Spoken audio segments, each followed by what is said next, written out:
DKT UPSC CSC। अगर आप केवल सिविल सर्विस परीक्षा के प्रीलिम्स, मेंस और इंटरव्यू के वीडियो देखना चाहते हैं तो सब्सक्राइब करें DKT UPSC CSC चैनल। यहाँ आपको टॉपर्स के वीडियो रैंक के हिसाब से अरेंज मिलेंगे। चैनल के लिंक के लिए डिस्क्रिप्शन बॉक्स में जाएं। Good morning, everyone. My name is Harshit Mehar. This year, I am very fortunate to secure a rank of 5th in Indian Forest Service 2021. This was my second attempt in the Forest Service examination, and in Civil Services, I have given 4 attempts, in which in 4th attempt, I have secured a rank of 376 this year. In this particular video of DKT, I would like to share my strategy and broad overview about what Indian Forest Service is all about and how to go about it. पहले तो मैं ये बता दूं कि मैं कोई expert नहीं हूं किसी भी सब्जेक्ट में, और मैं जो भी स्ट्रैटेजी आपको बताऊंगा ये मेरी खुद की स्ट्रैटेजी है जो मैंने बनाई है ओवर टाइम। फॉरेस्ट सर्विस के लिए मैंने कोई भी अलग से कोचिंग नहीं करी है स्पेसिफिकली, और जो भी मैंने चीज़ें सीखी हैं वो हिट एंड ट्रायल से सीखी हैं, तो कुछ भी परफेक्ट इसमें ऐसा कुछ नहीं है। पर जो भी आप सीख सकें इस वीडियो में, जो आपको सही लगे वो आप कोशिश करिएगा अडॉप्ट करने की। तो पहले तो मैं ये बात करता हूँ कि इंडियन फॉरेस्ट सर्विस एग्ज़ाम है क्या। तो इंडियन फॉरेस्ट सर्विस एग्ज़ाम एक, जैसे आप जानते होंगे कि एक ऑल इंडिया सर्विस है। 1967 में इसको इस्टेब्लिश किया गया, और यूपीएससी जो है वो सिविल सर्विस एग्जामिनेशन के साथ साथ इंडियन फॉरेस्ट सर्विस एग्जामिनेशन भी कंडक्ट करती है हर साल। करीब हर साल 90 से 110 वैकेंसीज इस एग्ज़ाम की आती हैं, और इनका जो मेन मैंडेट होता है इंडियन फॉरेस्ट सर्विसेज का, वो रहता है regarding forest management, forest issues, considering tribal development initiatives.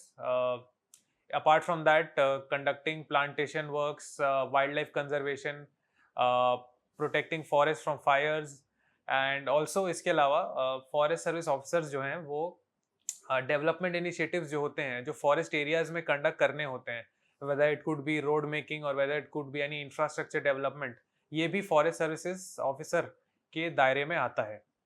पहले तो मैं आपको बता दूं कि मेरा पर्पस इस एग्ज़ाम के लिए जाने का ये था कि मेरे जो फादर हैं डी के मेहर, वो छत्तीसगढ़ स्टेट फॉरेस्ट सर्विस में अभी एज एसडीओ पोस्टेड हैं रायपुर में, और उनसे ही मुझे प्रेरणा मिली इस एग्ज़ाम के लिए अटेम्प्ट करने के लिए। बचपन से मैं उन्हें देखता आ रहा हूँ, तो मैं मोटिवेटेड था कहीं ना कहीं फॉरेस्ट सर्विस एग्ज़ाम के लिए, और मैंने एक लाइकलीहुड डेवलप कर ली थी जो भी हमारे फॉरेस्ट एरियाज़ होते हैं या जो स्मॉल टाउन्स होते हैं या जो रूरल एरियाज़ होते हैं जहाँ पे फॉरेस्ट सर्विस ऑफिसर्स पोस्टेड होते हैं उन एरियाज़ के लिए।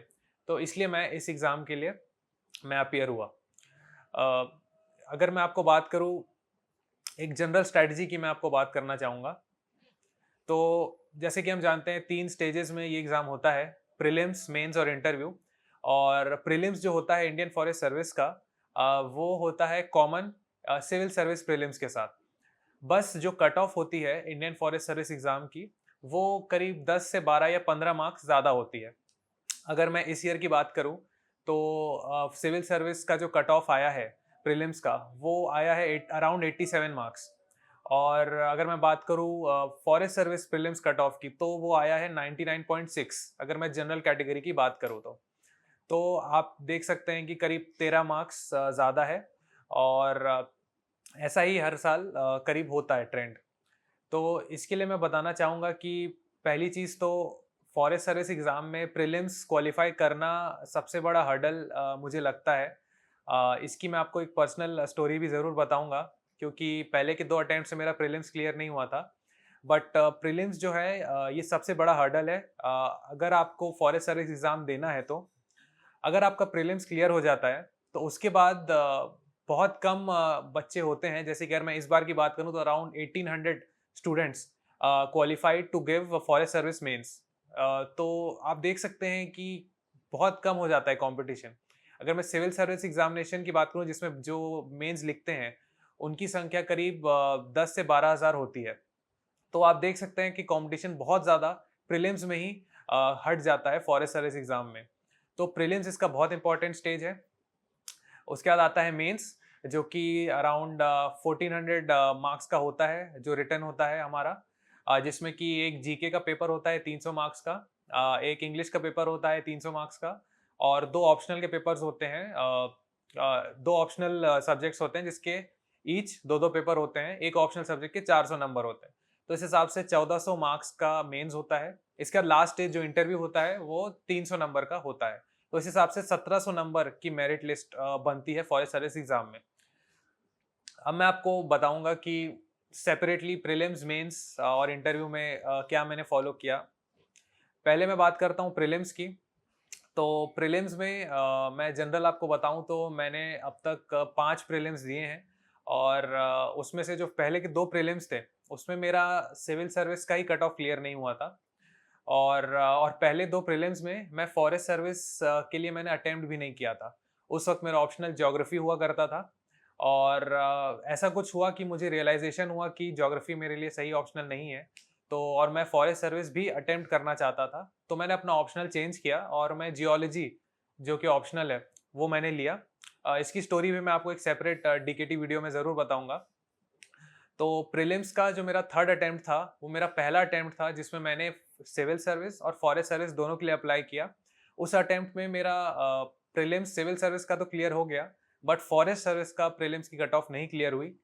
तो उस अटेम्प्ट में मैं सिविल सर्विस के इंटरव्यू तक पहुंचा, पर फाइनल लिस्ट में मेरी मार्क्स नहीं आ पाया। मेरे 16 मार्क्स से कट ऑफ मेरी मिस हो गई थी। फोर्थ अटेम्प्ट में, जो कि मेरा पहला अटेम्प्ट था जिसमें मैंने फॉरेस्ट सर्विस और सिविल सर्विस दोनों क्लियर किया, उसमें मैं आपको बताना चाहूँगा कि सिर्फ 2 हफ्ते का वक्त था, और 2 हफ्ते के वक्त में मैंने प्रीलिम्स का प्रिपेयर किया था, और सिविल सर्विस और फॉरेस्ट सर्विस दोनों का प्रीलिम्स कट ऑफ क्लियर किया। तो पहले तो मैं आपको अपनी प्रीलिम्स की थोड़ी सी ब्रीफ स्ट्रैटेजी देना चाहूँगा जो मुझे लगता है मैंने सीखी, और अगर आपको अच्छा लगे तो आप ले सकते हैं। पहली चीज़ तो ये कि पहले के 2 अटेम्प्ट्स में मैंने प्रीलिम्स को समझा ही नहीं था। प्रीलिम्स को समझने का मतलब मेरे हिसाब से ये है कि प्रीलिम्स में यूपीएससी किस हिसाब के क्वेश्चंस पूछता है और क्यों पूछता है, ये मेरे हिसाब से बहुत ज़्यादा ज़रूरी है। हम जनरली बहुत सारे मॉक टेस्ट देते हैं, बहुत सारी कोचिंग्स ज्वाइन करते हैं, जो कि अच्छी बात है। मैंने भी कोचिंग ज्वाइन करी, क्योंकि मेरे पास गाइडेंस नहीं था। करीब 1 साल मैंने कोचिंग करी, बट कई बार हम कोचिंग्स में जाके ये चीज़ भूल जाते हैं कि हम यूपीएससी का एग्ज़ाम देना आए हैं, और उसके लिए हमें यूपीएससी को समझना बहुत ज़रूरी है, उनके माइंडसेट को समझना बहुत ज़रूरी है, रादर देन किसी कोचिंग के माइंडसेट को समझने की। हम किसी कोचिंग के मॉक टेस्ट सॉल्व करते हैं 30-35, और हमें लगता है कि मार्क्स अच्छे आ रहे हैं तो हमारा प्रीलिम्स क्लियर हो जाएगा, बट ऐसा है नहीं, क्योंकि यूपीएससी का माइंडसेट अभी भी हम नहीं समझे हैं। तो इसलिए फर्स्ट अटेम्प्ट में जो है मेरा प्रीलिम्स क्लियर नहीं हुआ, और बहुत बड़े मार्जिन से क्लियर नहीं हुआ। तो मुझे रियलाइज़ हुआ कि अब स्ट्रैटेजी गलत है, मुझे चेंज करनी पड़ेगी। सेकंड अटेम्प्ट में मैंने कोशिश करी चीज़ों को समझने की। मैंने यूपीएससी के पेपर्स देखे और सॉल्व किए, काफ़ी मॉक टेस्ट सॉल्व किए, लेकिन उसमें मेरा टाइम मैनेजमेंट का इशू हुआ, और उस वजह से मैं क्वेश्चंस ज़्यादा अटेम्प्ट नहीं कर पाया। मैं करीब 70 क्वेश्चंस अटेम्प्ट कर पाया, और उस ईयर सेकेंड ईयर मेरा जो कट ऑफ है, मैं 8 मार्क्स से मैंने मिस कर दी प्रीलिम्स की कट ऑफ। मेरा मार्क्स 90 थे और प्रीलिम्स की कट ऑफ 98 थी। तो मैं आपको ये सबसे पहले सजेशन दूंगा कि क्वेश्चन सबसे ज़्यादा अटेम्प्ट करिए। अगर आपकी एक्यूरेसी बहुत ज़्यादा नहीं है और आपको फॉरेस्ट सर्विस का भी प्रीलिम्स कट ऑफ क्लियर करना है, तो मैं तो ये सजेस्ट करूंगा कि आप प्लीज़ एटलीस्ट 85 टू 90 क्वेश्चंस तो आपको बनाने ही पड़ेंगे। और अगर बेस्ट सिनारियो ये होगा कि आप 90 अराउंड 95 क्वेश्चंस या उससे ज़्यादा भी अटेम्प्ट कर सकते हैं। ऐसे मैं कई लोग को और मेंटर्स को जानता हूँ जो हर बार 95 प्लस क्वेश्चंस अटेम्प्ट करते हैं और वो forest service cut off clear करते हैं। तो पहली चीज़ तो ये। दूसरी चीज़ कि यूपीएससी का माइंडसेट समझना बहुत ज़रूरी है। जितने भी प्रीवियस ईयर पेपर्स आए हैं प्रीलिम्स के, आप एटलीस्ट 10 साल के पेपर्स उठाइए और उनको आप पूरा पेपर स्टडी करिए। स्टडी करने का मतलब ये है कि ये नहीं कि आपने क्वेश्चंस देखा और आपको लगा कि इसका आंसर तो मुझे पता है, बट आपको वहाँ पे रुकना नहीं है। आपको ये देखना है कि जिन क्वेश्चंस का आंसर आपको नहीं पता, वो क्वेश्चंस का आप सॉल्व कैसे कर सकते हैं, उनको आप कैसे अप्रोच कर सकते हैं। यहाँ पे सिर्फ नॉलेज का खेल नहीं है। यूपीएससी प्रीलिम्स जो है बहुत कुछ कैलकुलेटिव गेसिंग का खेल है मेरे हिसाब से। और कैलकुलेटिव गेसिंग हम तभी डेवलप कर पाते हैं जब हम यूपीएससी के क्वेश्चंस को समझ पाते हैं, उसके ऑप्शन पैटर्न को समझ पाते हैं, उसके वर्डिंग्स को समझ पाते हैं, उसकी एडिटिंग को कहीं ना कहीं समझ पाते हैं कि कहाँ पे वो यूपीएससी मैनिपुलेट करना चाह रहा है हमें और कहाँ वो करेक्ट इन्फॉर्मेशन देना चाह रहा है। तो ये जो डिफरेंट टाइप के क्वेश्चंस, ऑप्शन फॉर्मेशन और उनको कैसे क्रैक करना है, ये जो एक मेरे हिसाब से जो स्किल है वो आपको यूपीएससी के पेपर से आ सकती है। आप 10 साल के पेपर्स उठाइए और उनको हर हर पेपर को मेरे हिसाब से एटलीस्ट 2 बार आप उनको सॉल्व करिए। और आप देखिए कि जो नॉलेज से बन रहे हैं, जो स्टैटिक पोर्शन है, जैसे कि पॉलिटी ना, एनवायरनमेंट, ज्योग्राफी, इकोनॉमी, ये सब तो आपको पता होना चाहिए। ये एक नॉलेज बेस के क्वेश्चंस हैं। इनके अलावा जो बाकी के 60% या 55-60% क्वेश्चंस होंगे, उनमें कहीं ना कहीं कैलकुलेटिव गेसिंग लगेगी और वो हर साल होगा। तो उन क्वेश्चंस को आप ज़्यादा ध्यान देकर उन पे फोकस करिए कि आप कैसे उन क्वेश्चंस को क्रैक कर सकते हैं।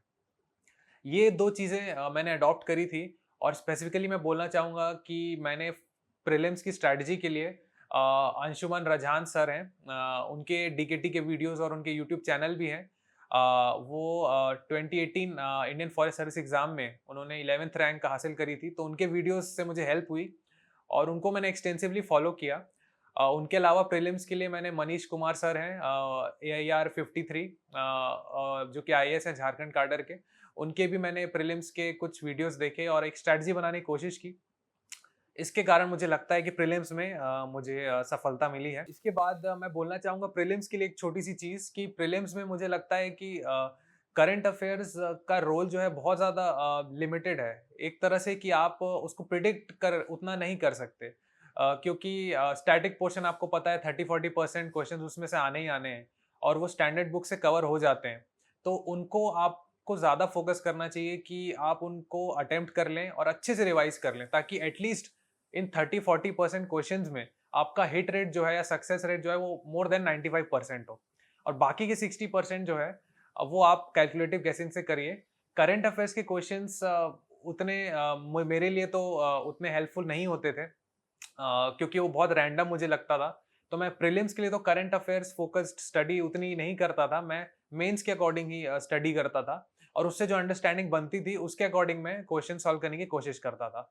तो अगर आपको लगे तो आप ये चीज़ फॉलो कर सकते हैं। बात करूँ अगर मैं मेंस की, तो फॉरेस्ट सर्विस मेंस में ये मेरा पहला फॉरेस्ट सर्विस मेंस था।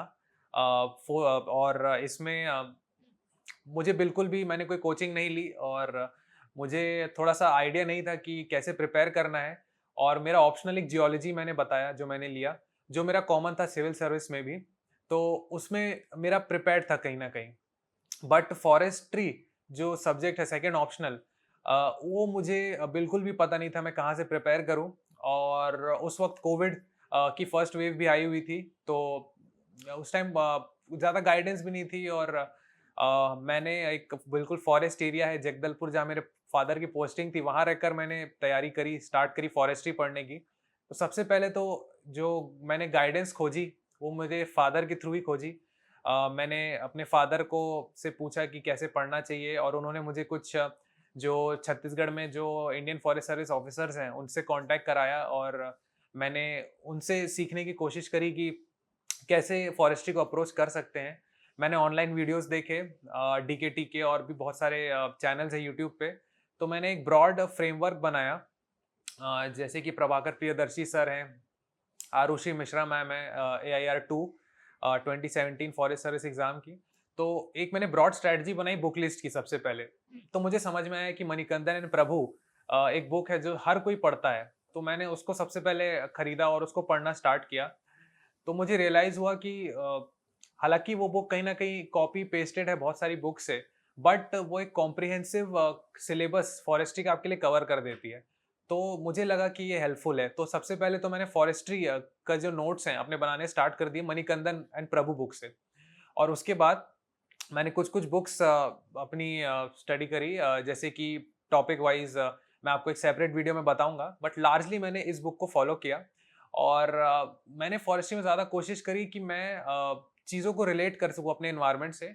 जैसे कि हमारे आसपास बहुत सारे पेड़ होंगे, आप कहीं रहते होंगे, वहाँ गार्डन होगा, आप कहीं रहते होंगे, वहाँ का क्लाइमेट कुछ होगा, सॉइल कुछ होगा, तो इन सब चीज़ों से मैंने रिलेट करके कोशिश करी कि एक broad understanding presence of mind develop कर सकूँ, और इन सब चीज़ों का मैंने कोशिश करी फॉरेस्ट्री के पेपर में यूज़ करने की। तो मुझे लगता है ये हेल्पफुल रहा होगा।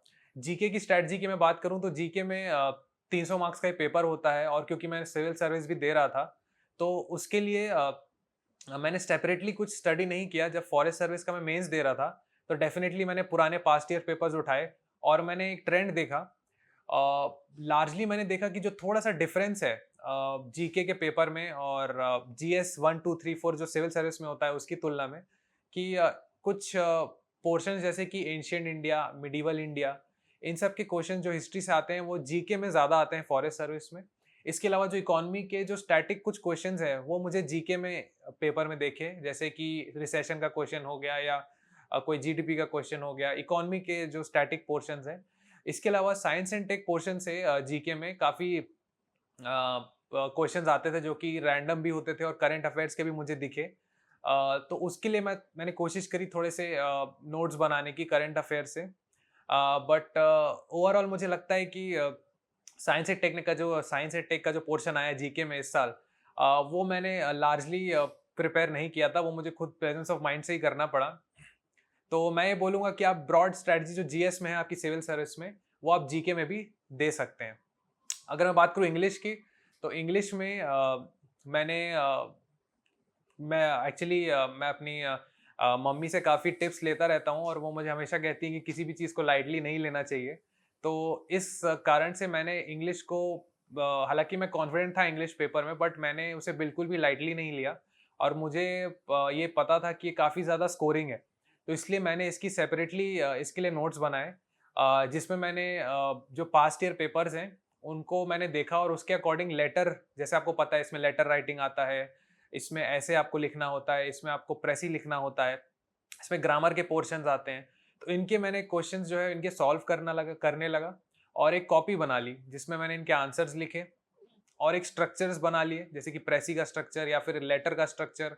ये सब मैंने पहले से प्रिपेयर कर लिया, कौन से टाइप के अलग अलग टाइप के लेटर्स आते हैं वो सब प्रिपेयर कर लिए। ऐसे इसको देखा, ऐसे के लिए सेपरेटली मैंने प्रिपेयर नहीं किया, जो सिविल सर्विस में पढ़ते हैं मैंने उसी को यहाँ पे अप्लाई किया, और इस वजह से मैंने इंग्लिश को थोड़ा प्रैक्टिस की। मैंने थोड़ा नीटनेस पे ध्यान दिया, क्योंकि इंग्लिश का पेपर है, उतना आपको सफिशिएंट टाइम मिलेगा लिखने का। तो मैंने इन सब चीज़ों को ध्यान में रखते हुए इंग्लिश का पेपर बनाया, और शायद ये फ्रूटफुल रहा होगा। अगर मैं बात करूँ इंटरव्यू की, तो ये मेरा फॉरेस्ट सर्विस का ये मेरा पहला इंटरव्यू था, और इसमें मैं बात करूँ तो अगर सिविल सर्विस के इंटरव्यू से मैं कंपेयर करूँ तो ये काफ़ी हद तक प्रिडिक्टेबल लाइंस में होता है, मैं ये कहना चाहूँगा, क्योंकि इसमें ज़्यादा क्वेश्चंस जो हैं वो आपके इन्वायरमेंट के फील्ड से या फॉरेस्ट के फील्ड से आते हैं। Sustainable development, eco friendly, climate change, global warming, UNFCCC, जितने भी इन्वायरमेंट रिलेटेड एजेंसीज हैं या फिर हैपनिंग्स हो रही है, फॉरेस्ट एक्ट्स हैं, वाइल्ड लाइफ है, इन सब इश्यूज को टच किया जाता है। तो ये कहीं ना कहीं प्रिडिक्टेबल लाइंस में हो सकते हैं, तो इसलिए इन सब को मैंने प्रिपेयर किया। इंटरव्यू के लिए जो महेश भागवत सर हैं IPS, उनसे मैंने गाइडेंस ली, डैफ डिस्कशंस करे। श्रेयस श्रीवास्तव सर हैं जो कि IFS हैं, लास्ट ईयर उनकी अच्छी रैंक आई थी, he was one of the top scorers in the interview. तो उनसे भी मैंने डैफ डिस्कशन किया, उनके भी मैं कांटेक्ट में था। और इसके अलावा हमारे प्रभाकर प्रियदर्शी सर हैं, जो कि उनकी मतलब ही इज़ 2017 एग्ज़ाम में इंडियन फॉरेस्ट सर्विस उन्होंने 31st रैंक से क्लियर किया था, तो उनसे भी मैंने गाइडेंस लिया। ऐसा करके मैंने एक माइंडसेट अपना बना लिया, और मैं कॉन्फिडेंट था अपने स्टैंड पे, और इस हिसाब से मैंने इंटरव्यू दिया, और शायद इंटरव्यू अच्छा गया होगा। Ethics with S. Ansari remains the best ever choice. Do you know that ethics paper is the only paper in general studies that pays more with less efforts? One can easily secure 130 to 140 marks. Luqman IAS is a well-established name since 2014 for ethics paper. We offer 3 types of courses: Ethics Foundation course, Ethics Case Studies, and Ethics Test Series. Since 2015, Luqman IAS students have maintained the records of securing the highest marks in this paper. So, why to wait? Contact us today for more information. मैं एक दो चीज़ें मैं बताना चाहूँगा जो मुझे feel होती हैं। अक्सर लोग पूछते हैं कि आप सिविल सर्विस और फॉरेस्ट सर्विस की प्रिपरेशन साथ में कर सकते हैं कि नहीं, ये फिजिबल है कि नहीं। तो मैं ये कहना चाहूँगा कि मैंने कई लोगों को देखा है जो दोनों एग्ज़ाम दे रहे होते हैं और वो अलग अलग ऑप्शनल सब्जेक्ट्स ले लेते हैं। जैसे कि सिविल सर्विस में उन्होंने कुछ और ले लिया ह्यूमैनिटीज़ का सब्जेक्ट, और दूसरे कोई 2 सब्जेक्ट वो फॉरेस्ट सर्विस में ले लेते हैं, और इस हिसाब से उनको 3 सब्जेक्ट प्रिपेयर करने पड़ते हैं। तो मैं कहना चाहूँगा कि आप ऐसा ऑप्शनल सब्जेक्ट सिलेक्ट करिए जिससे कि आप वो जो कॉमन हो, क्योंकि अगर आप दोनों एग्ज़ाम देना चाह रहे हैं तो आप अपनी मेहनत को बहुत ज़्यादा डाइवर्ट कर देंगे अगर आप 3 सब्जेक्ट ले लेंगे तो। तो ये चीज़ मैंने ध्यान रखी और मैंने इसलिए जियोलॉजी ऑप्ट किया। एक कॉमन सब्जेक्ट होने के कारण मुझे इसका फ़ायदा हुआ कि सिविल सर्विस का जब मैंने प्रिपेयर किया और फॉरेस्ट सर्विस के लिए मुझे उसे अलग से पढ़ना नहीं पड़ा, मेरे सारे नोट्स प्रिपेयर्ड थे। दूसरी चीज़ मैं बोलना चाहूँगा कि आप इसको एक अपॉर्चुनिटी की तरह लीजिए कि आपको दोनों एग्ज़ाम देने का मौका मिल रहा है। बहुत कम टाइम फ्रेम में आप दोनों के मेंस दे सकते हैं और एक साथ आपके हो सकता है सिविल सर्विस में कोई रैंक आए जो कि उतनी अच्छी ना हो, और फॉरेस्ट सर्विस भी आपको देने का मौका मिले और आपकी अच्छी रैंक आ जाए, जैसा कि मेरा हुआ इसके साथ। तो इस चीज़ को एक अपॉर्चुनिटी की तरह लीजिए रादर देन अ बर्डन। तो ये आपके लिए बहुत ही ज़्यादा फ्रूटफुल होगा। और इंडियन फॉरेस्ट सर्विस भी एक ऑल इंडिया सर्विस है, इसमें बहुत सारे पर्क्स भी हैं, सोशल रिकॉग्निशन है, बहुत सारी अपॉर्चुनिटीज़ है काम करने की। तो ये एक बहुत अच्छी सर्विस है। इसके अलावा मैं आपको एक दो चीज़ बताना चाहूँगा जो मैंने फॉलो करी है। अक्सर लोग बोलते हैं कि सिविल सर्विस या फॉरेस्ट सर्विस एग्ज़ाम के लिए आपको सोशल मीडिया से कट ऑफ हो जाना चाहिए। तो मैं एक चीज़ बताना चाहूँगा कि सोशल मीडिया का प्रोडक्टिव यूज़ करना बहुत ज़्यादा ज़रूरी है इस एग्ज़ाम में, जो मुझे लगता है। मैंने करीब 5 साल मुझे हो गए इस प्रिपरेशन जर्नी में, और इस 5 सालों में मैंने फ़ेसबुक और ट्विटर तो कभी भी चालू नहीं किया। बट मैं इन 5 सालों में व्हाट्सएप और टेलीग्राम बराबर यूज़ करता था, क्योंकि व्हाट्सएप और टेलीग्राम में हम मटेरियल शेयर कर सकते हैं, कोचिंग इंस्टीट्यूट्स के कॉन्टैक्ट में रह सकते हैं, मेंटर्स के कॉन्टैक्ट में रह सकते हैं, एक पीयर ग्रुप बना के एक दूसरे को इवैल्यूएट कर सकते हैं। तो एक बहुत ही बढ़िया environment, study environment, virtual study environment बनता है सोशल मीडिया में। तो आप सोशल मीडिया का प्रोडक्टिव यूज़ करेंगे तो आपके लिए बहुत ज़्यादा फ्रूटफुल है करंट अफेयर्स फॉलो करने के लिए। तो हर चीज़ में सोशल मीडिया का यूज़ हो सकता है। प्लीज़ इसको प्रोडक्टिवली फॉलो करिए, डिस्ट्रैक्शन से दूर रहिए। और दूसरा मैं बताना चाहूँगा कि मेरे पेरेंट्स का बहुत ज़्यादा इंपॉर्टेंट रोल है इस जर्नी में, क्योंकि जो 3rd अटेम्प्ट और 4th अटेम्प्ट मैंने दिया है सिविल सर्विस में, और फॉरेस्ट सर्विस का भी जो मैंने अटेम्प्ट दिया, कहीं ना कहीं मेरे पेरेंट्स का बहुत ज़्यादा मोटिवेशन रहा है। मैं तो इनफैक्ट 2 अटेम्प्ट के बाद मैं सिविल सर्विस ही नहीं देना चाहता था, क्योंकि मुझे लगा कि मैं नहीं कर पाऊंगा, क्योंकि मेरा प्रीलिम्स ही क्लियर नहीं हो रहा है और सिविल सर्विस का नहीं हो रहा तो फॉरेस्ट सर्विस का कैसा होगा। बट उन्होंने कहीं ना कहीं मुझे एक फ्लेक्सिबिलिटी दी कि आप जाओ, जो रिसोर्सेज चाहिए हम आपको देंगे, जो आपको टाइम चाहिए वो हम आपको तुमको देंगे, और कोई भी प्रेशर नहीं था कि तुम इस टाइम तक, इस एज तक ये सब सेटल होना है या कुछ करना है, ऐसा कुछ भी नहीं था। तो इस वजह से मैं कहना चाहूँगा कि मैं परसू कर पाया अपना करियर। तो कहीं ना कहीं पेरेंट्स का बहुत ज़्यादा इंपॉर्टेंट रोल है। जितने भी कैंडिडेट्स हैं जो अलग रहते हैं, कहीं दिल्ली में रहते हैं, घर से दूर रहते हैं, उनसे मैं कहना चाहूँगा कि अपने जो भी प्रॉब्लम्स हैं उनको आप शेयर करिए अपने पेरेंट्स से। उनके पक्का उनके अच्छे और पॉजिटिव सॉल्यूशंस आपको उनसे ज़रूर मिलेंगे।